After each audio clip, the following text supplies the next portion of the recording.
Hi Joe, Brad here, just having a look at your action. I've left the lines in just so you can have a quick look. I've linked the two clips. Obviously the bottom one is linked more to your when you're kicking your foot out, so you'll have a look at your feet alignment. Your top one is how you bowled normally, and obviously you're getting that pinch in your left side of your back, which is not good, mate. So we need to try and make sure we can correct that, otherwise you're going to end up getting injured. So if we have a look at your approach, arms pumping again above your waist, you've got a really aggressive approach, and you're attacking the crease. We then move to our jump gather phase, and you can just see here with the two lines as you go through. Your jump gather looks good. You're looking through your arm, and I'll just focus down here on the bottom one. So if you look at that, you're looking through your arm, not over it, which is good. And then your back foot lands, and then your front foot lands. So let me just clear all that. So if you have a look at your feet alignment now, you can see at the top already, can you see yourself just starting to get closed with that front foot and close yourself off where it's starting to cut across you.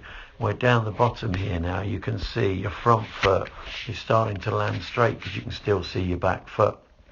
So a very different foot position. Obviously your hips are slightly more open at the bottom because you're trying to land the foot. So as soon as the foot lands, you'll see now, let's take that back a bit, one step, so you can see, we can still see in the bottom one, I can still see your back foot.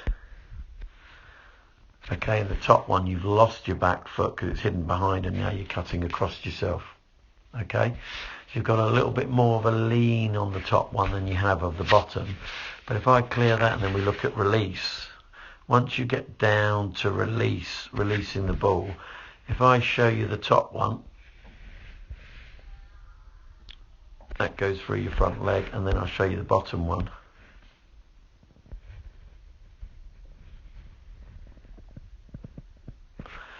You can see the top one, you've gone past perpendicular here.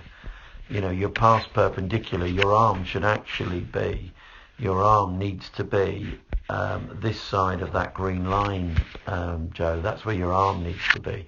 And at the bottom one, you can see your arm is that side of the line. You can see your release point, and then you can see that your arm is this side of the line as opposed to the other side. So the benefits within your action and what you can do with the ball are going to be immeasurable because of where your arm is now. And then you watch your right knees able to drive through and pull through, and you just charge down the wicket, and there's less stress on your back, less stress on that pinching of because if you look at your top one in here, now there's the pinch. That's when it starts pinching now, because you're closing yourself off, the front foot's landing, so there's a massive amount of pressure going through that bottom left side.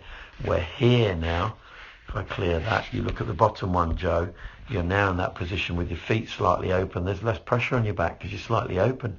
You're able just to drive through it rather than close yourself off. And like I said to you, it's incredible that you've done that in such a short space of time, because sometimes that takes people 6 months to do. And you've done it in a matter of one session by working on kicking that left foot out and getting it to drive over. So I hope you found that useful.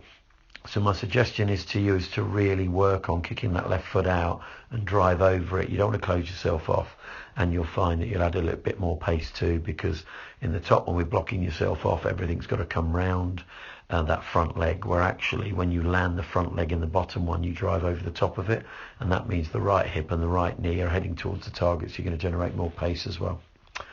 Hope you found that useful, mate.